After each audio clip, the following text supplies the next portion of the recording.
What's up, producers? Joshua Casper here, and welcome to the unofficial video manual for the Bloom Vocal Aether instrument from Excite Audio. In this video, we're going to cover everything the synth has to offer and hopefully get you up off the ground and running to use this incredible VST in your projects. We're going to start with the performance page and just go from the top to the bottom here. This is the preset manager. There should be around 250 presets when you get a copy. I have a little bit less because I'm using an earlier build. Once you've made a preset of your own, you can save it, name it. There's also a tooltip here. If you click that and hover over something, it will show you any information about that particular parameter. Very helpful when you're just getting started. The edit page, this is where the magic really happens, and we're going to get into that in a little bit. There's also an output gain slider over here. There are 4 main macro controls here in the middle of the performance page, and these are multi-effects specifically designed to work well with vocals. So what I'm going to do is just trigger some samples with my keyboard over here.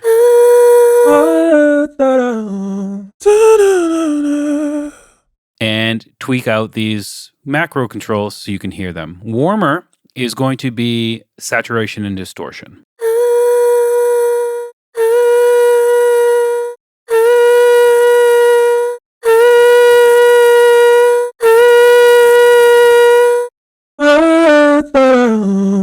So you can hear there's a lot of coloring happening in the upper end of the spectrum.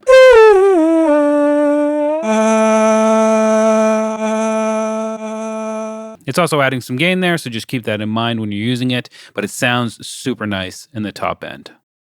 Speaker is going to emulate the sound coming out of a speaker.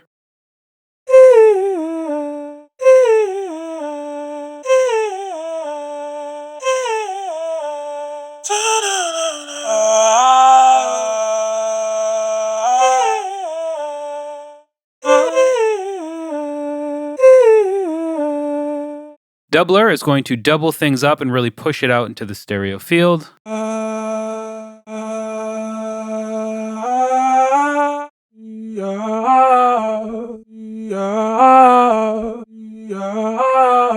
you can see that things sound a lot wider when this is cranked way up and really mono when it's not. And my favorite would be this ethereal control over here, which is like a reverb delay multi-effect that sounds absolutely lush.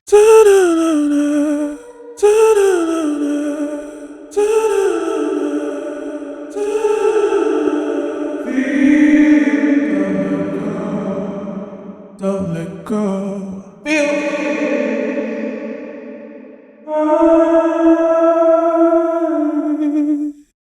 Fantastic. Down here at the bottom are where your samples that are loaded will be contained, and they correspond to a 2-octave keyboard like I have here on my desk. You can also trigger them by clicking, and you can also trigger them by MIDI clips, so your normal standard DAW stuff if you don't have a keyboard. Before we get into samples, though, let's talk about transposition. We can easily tweak this out into maybe G minor. Just come in, you've got your major and minor scales, you choose one, and all of the different samples that have been loaded will be automatically transposed to that key, so they'll slot perfectly into whatever project you're working on.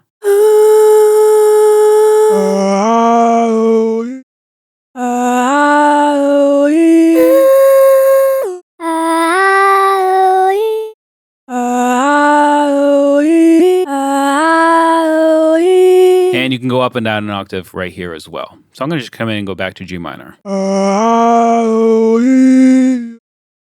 Cool. So the white keys on your keyboard are for the samples. Feel it. The black keys are for effects on the first 5 and for what are called sequence phrases on the second 5. Up from the top, from the left, we can half time things. Or we can speed it up 2 times. Then we can reverse it. We can drop it down an octave. Or we can go up an octave. And the cool thing about that, and you know what, let's go ahead and just put on some ethereal just to make it a little nicer on the ears. The cool thing about these is they will happen if you have a longer sample and I kind of hit this key, it will fluctuate up an octave and then down an octave with a pretty cool pitch slurring effect.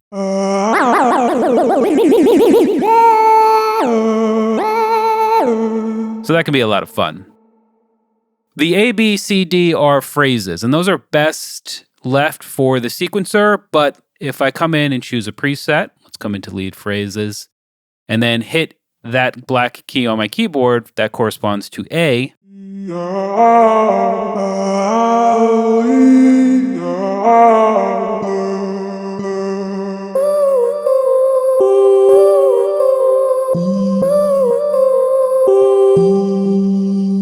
You can see that it's playing a sequence of the samples that are all over the place, and I'm only having to press that one button. And of course, you can get in and customize those perfectly for your project. The die right here will essentially give you different samples from the sample pool. So if I click that, everything will be, all of the different samples will be different now.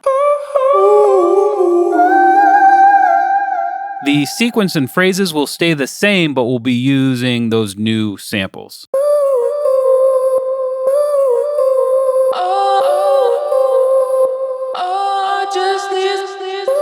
I mean, that already sounds really good. Very, very cool. And finally, if we click right here, we'll get quick access to some of the master effects, including the delay, modulation, reverb, low cut, and high cut. Again, these will be covered in more detail later in the video. Just know that you have quick access to those if you want to stay on the performance page and not get into the details inside of the edit page. And finally, let's talk about the samples. So if I click right here, we'll see the different sample banks. There are 112 samples, I believe, inside of here. And you just have to click, drag, and drop one to replace it. Desire. And as soon as I drop it in there, it will be pitched to the key that I've selected. But whenever you're additioning up here at the top, it will play not only in its original key, but also the original BPM of the sample. No. Okay. Now, another cool thing about the sample banks here, these banks, you've got 8 different banks. Each one is meant to sound good together. So you can actually hot swap all of the samples at once by clicking this icon over here on the right and dragging it down.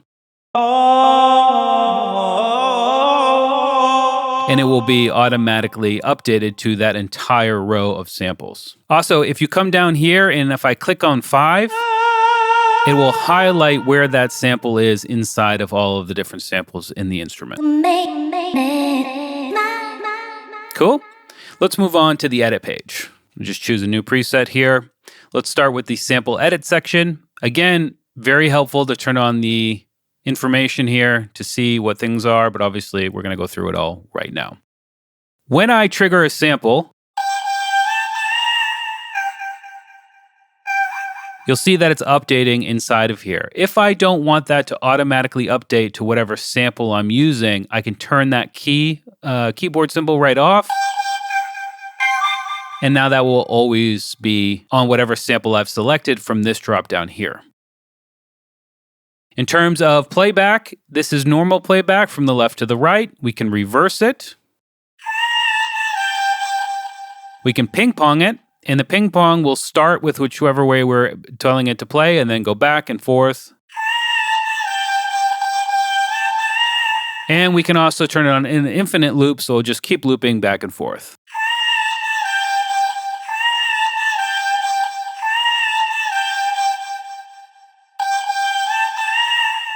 Cool. Playback will be on hold by default, I believe, which is if I let up on the key, the sample will stop. Let's find a longer sample.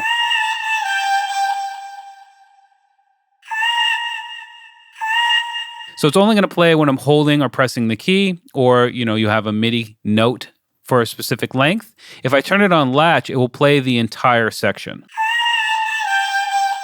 You see, I pressed very quickly, but it played the entire section that I have up here. That's what latch does. We can play back at double time or half time.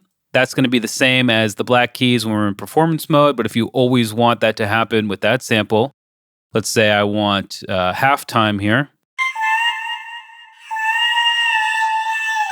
And then I use the black key, it's going to go down even further.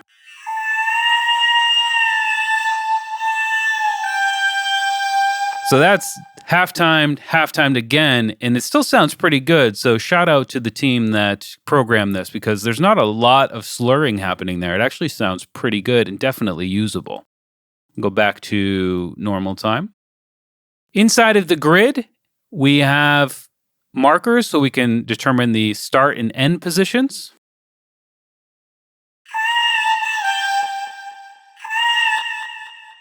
And we can lock those to transients. So as I move, you'll see the transients in the audio. So the transients is kind of like where the audio goes from a low value to a high value very quickly. It will snap to those. That's going to be helpful for drum instruments. It's also helpful for things like this, where let's say we just want to deal with these two chops of this vocal.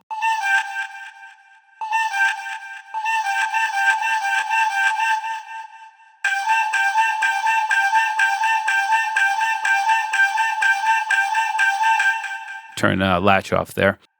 We can also snap to the grid, and we can choose the grid size over here.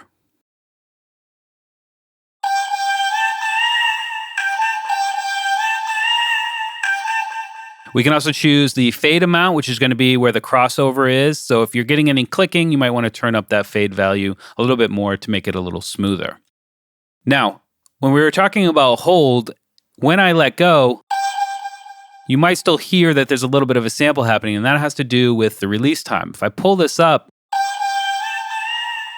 so you see how it fades out, it's going to treat this just like any other envelope in a regular synth, and that is if you have a release, even if you're on hold and you let go of the key, it will still play out for that release value.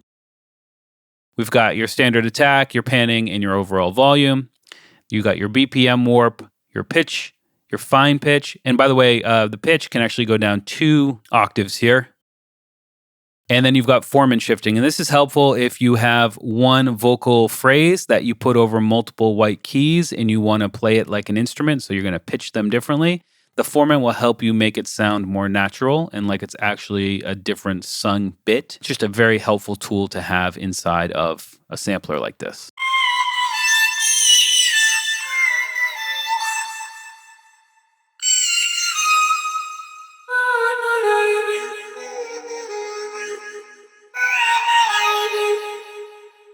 So very cool. All right, the last thing to talk about in the sample edit page is the choke groups, or are there choke groups? The choke group will say if 2 key presses are on the same choke group, if one is pressed while the other one is being pressed, it will cut off that first one that was pressed. So the best way to show you is I've got a long sample here.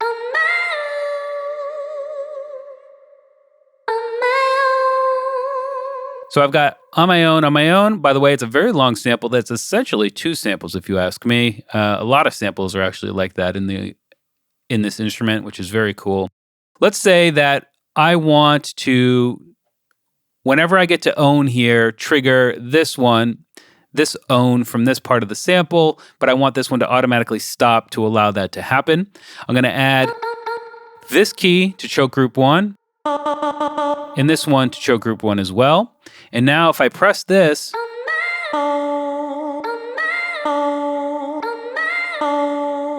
that's how that's working. And even if I continue to hold this key and press this one, it will still stop. You see how that's working? That's what choke groups do. They're very commonly used for open and closed hi-hats. So perhaps you know them from there, but you can do the same thing with vocal chops here in Vocal Aether. All right, next up is the phrase player. And we already kind of briefly talked about this, but let's talk about the control you have over it. So again, this is the second half of your 2-octave keyboard, the black keys.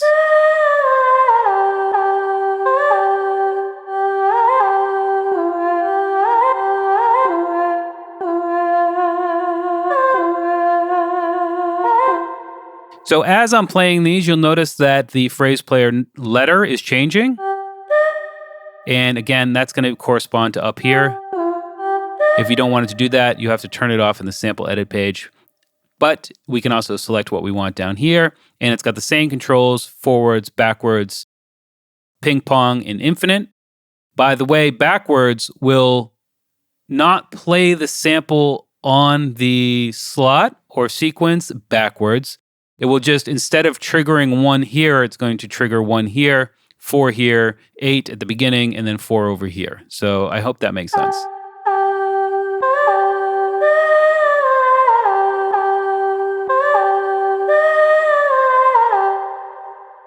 If you want it to play backwards, you got to change that in the sample edit page. We also have a die here, which will randomize all of the sequencer settings. Nothing else will change, just what's happening inside of the sequencer here, or the phrase editor.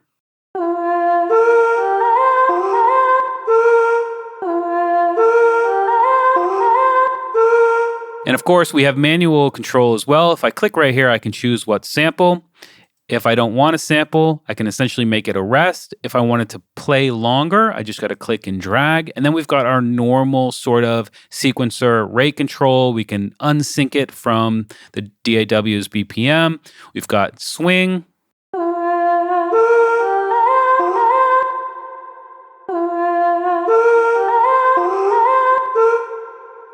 We have control over how many steps are in the sequence or play from the sequence. And then we have latch, which again, if I just quickly press, it will play until I press again. The beat is a way to have it re-trigger after a certain number of steps, which we can control here. So we can go up to a bar or a quarter note, and it will just repeat like that. The next really cool section here in the phrase player are the different effects. So the best way to describe this is, let's say I turn on my master reverb here. Let's turn off the ethereal so we can really hear it.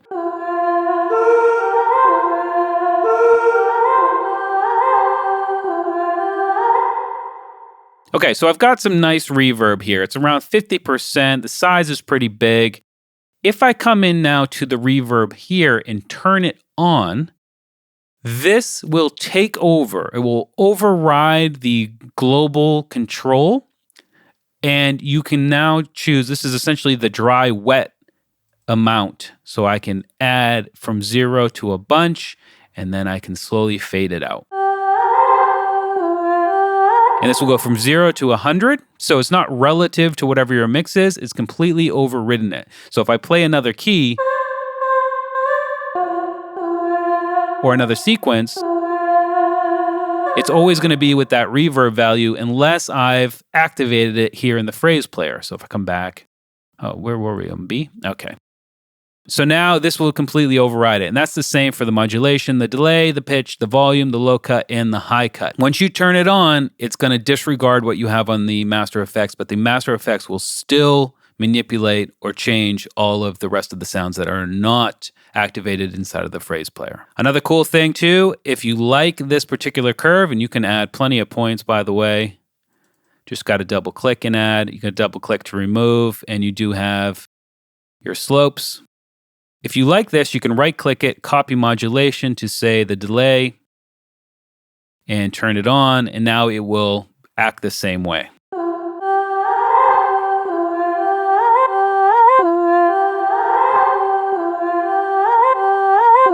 So obviously you can get quite creative inside of the phrase player, and this is where I suspect you'll spend most of your time making some really cool phrases. The final thing to talk about are the effects down here. These are the master effects. You can turn them on or turn them off by clicking the radio button next to the name. We've got delay with stereo or ping pong. We've got reverb with hall, plate, and spring. You've got modulation with chorus, vibrato, and flanger.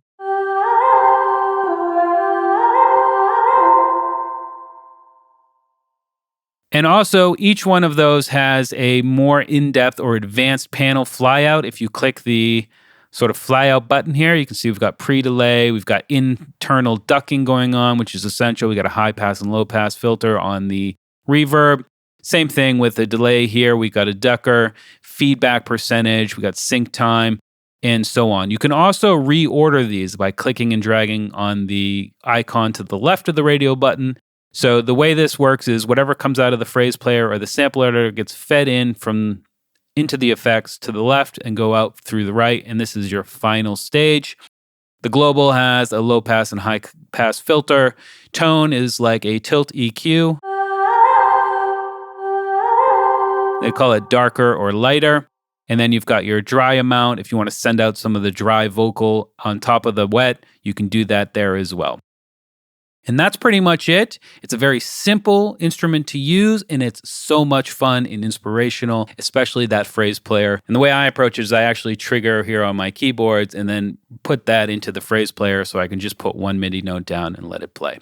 Anyway, that is your unofficial video manual for the Bloom Vocal Aether from Excite Audio. I hope you learned something, and I'll see you in the next video.